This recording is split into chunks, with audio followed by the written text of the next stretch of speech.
and I'll try to get it in. But Gavin Williams, guys, did make his first rehab start for the Columbus Clippers last night. He pitched an inning, gave up a home run, struck out 2, walked 2, a little over an inning, went an inning and change. But Jay is our pitching expert here. Yeah. What'd you see? What'd you like from Gavin Williams?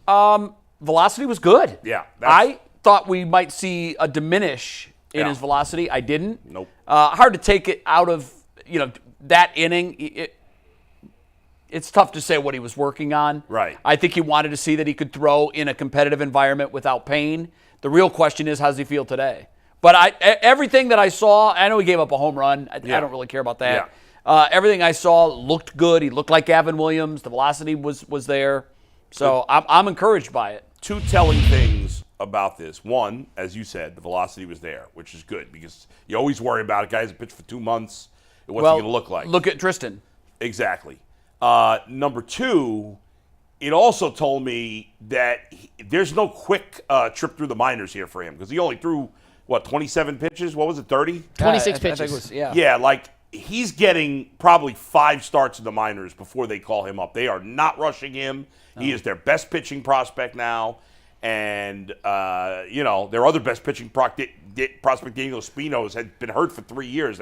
So they need him. And I think they need another pitcher, too, and we'll talk about that another time. But the fact that they only threw him so few pitches, he's going to really slow build through the minors. My fear is, how long are Ben Lively and some of these other arms going to continue to trick guys? At some point, the bottom of this pitching staff has to fall out. Ben Lively's been a fantastic story this year. Much better than I expected it to be. But can we expect that to continue? No, not for a whole season. This is their acquisition. They're not getting no. What do you think? Maybe 4th of July, All-Star break? It's Gavin Williams. I would think, yes. I would think he makes, if we're lucky, you get 3 starts from him before the All-Star break. At best case scenario. And they're going to use the hell out of that. They're going to be like, well, listen, we got Gavin Williams back. No, I'm remaining confident they're going to do something. I'd like them to get a shortstop and a pitcher. I don't know that they'll do both, but I was suggesting the other day, Jay, real quick, when you weren't here, that they try to trade for Bo Bichette, and he's got a year and a half left. I'll take him. They may be blowing it up there. Yeah. And you're right. He probably would be available. Right. If the right package was there. Yusei Kikuchi, who's a veteran left-handed pitcher, solid starter. Good starter. What are we going to have to give up, though? I mean, you have to give up something to get something, but I'm okay with that. Let's go. We want to be. I want to be all in. I am feeling the Guardians' fever right now. I am loving this team. I want it. I think 2 years ago, Arias would have been an attractive piece of trade bait. Yeah. Not anymore. Hey, Bo Naylor would have been an attractive piece of trade bait. I don't know. If I have to trade Chase DeLauder and I can get a player as good as Bichette, I would do that trade in a heartbeat. I would do that trade. Bichette and you might not have to give up quite as much because this year so far he's having a down year. Man. But the guy's already been a 2-time All-Star. Yeah, you put Bichette in this lineup.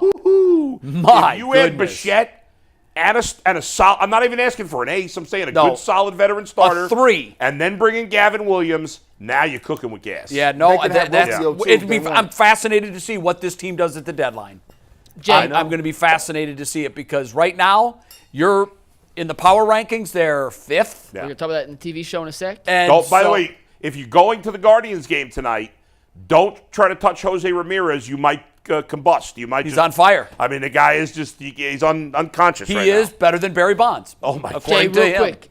Only he would say it, and you got to love it. And I love it. You love it. I can't even kill him for it. He threw 26 pitches, pitched an inning and change. Yeah. You're kind of on the same coming back, not to say exactly the same injury, but similar elbow. What's start 2 look like for Gavin Williams? Is it stretch him out a little 40 bit? pitches? And probably, right? I went from 35 to 47. I would think that he'll probably go in innings, and they're looking at the count too, but I would say next time give him 2 innings. Yeah. Next time give him 3 innings. If everything's going according to plan and there's no pain and no setback, he's had 2 setbacks. Yeah, sure. So you got to be very cautious. As long as there's no setbacks, you stretch him out, you get him up to 5 innings, and then you call him up. It's May 31st. Yeah. Give me a June, realistic date. End of June, early July. Is that? I think Bull's right. I think this is going to be next week. He'll get I think he'll get 2 innings. The week after, he'll get 3 innings. Eventually, he's going to get a start. They try to get him maybe 4 or maybe stretch him out to 5 innings. Yeah. But you're not bringing him up. I agree with you. You're treating this very, very carefully. Very cautious. You cannot have another elbow injury in this organization that costs you a season. Right. You can't. Let's face it. And I love Bybee. but Gavin Williams is their most talented pitcher.